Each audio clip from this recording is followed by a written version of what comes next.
Hello and welcome to the channel. My name is Justin. I'm a doctoral candidate in the final year of my PhD. Recently, one of the students I mentored emailed me to let me know that she was accepted into a master's program and to ask if I had any advice for a new MSc student. She was, of course, a fantastic student, so I wasn't worried about advising her on things like how to do well in class or how to use the library resources. Rather, I wanted to give her advice on how to transition from an undergraduate student with a fair amount of supervision and oversight to an independent scientist leading her own project. So for her, and for all new graduate students, here are my 6 tips for starting graduate school. Number 1. Learn to ignore academic FOMO. FOMO is the fear of missing out. In grad school, more than ever, your schedule will be flexible. There will be lots of seminars, meetings, talks, workshops. You will want to attend. They will all be interesting, and you will feel like they could all be useful. Don't fall into the trap of feeling like you have to attend everything. Learn to prioritize which events could be helpful, and most importantly, learn to prioritize your own work. You can spend a lifetime learning about other people's science. Make sure you have time to do your own. Number 2, invert the way you approach knowledge. The way you approach knowledge flips in research. In your courses, your professors will outline specific topics or chapters, and they will expect you to know all of it in detail. In research, you're presented with an entire field and are expected to narrow in on a specific topic. It's a weird shift and definitely something that overwhelmed me before I figured it out. Tip number 3, imposter syndrome is real.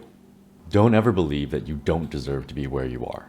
As you advance, people will get more and more specialized, and it will feel like everyone is an expert in an area where you're just a novice. I promise, they're feeling the same way about you. Also, don't be afraid to ask people for things and to send gentle reminders. You aren't a bother. I know it's intimidating to do so, but it's actually helpful when students can keep track of their own affairs. Number 4, milestones are less well defined. In undergrad, the years are clearly labeled, and you have the scheduled progression of being a 2nd, 3rd, 4th year, and so on. In grad school, this progression is less well defined. You just start accepting more and more responsibility, becoming more and more independent, and before you know it, you're a senior scientist with 3 students of your own. It sneaks up on you. It's weird, and it can really catch you off guard to become a senior scientist when you're still thinking and acting like a junior one.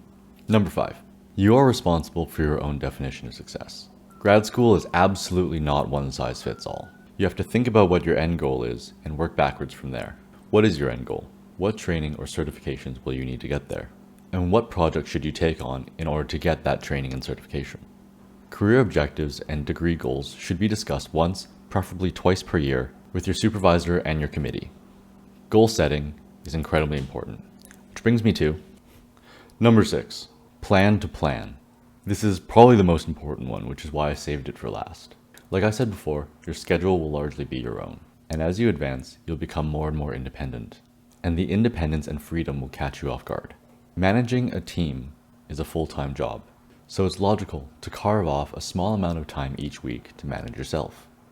Personally, I take a bit of time each day to make a note of my progress and to goal set and plan for the next day. On Friday afternoon, I review my week's progress and review my long-term, which is 1 to 2 years in the future, my midterm goals, which is this semester, and my short-term goals for next week.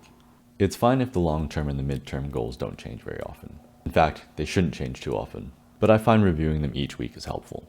Plus, you'll actually be more refreshed and recharged from your off time, since you don't have to keep running to-do lists in your head. Find a system that works for you and make it a habit. I certainly didn't do this until far too late, and I'm really kicking myself for not starting earlier. So there you have it, my 6 top tips for new graduate students. For me, grad school was a crazy world of excitement and discovery, and I wish you luck as you start your own academic journey.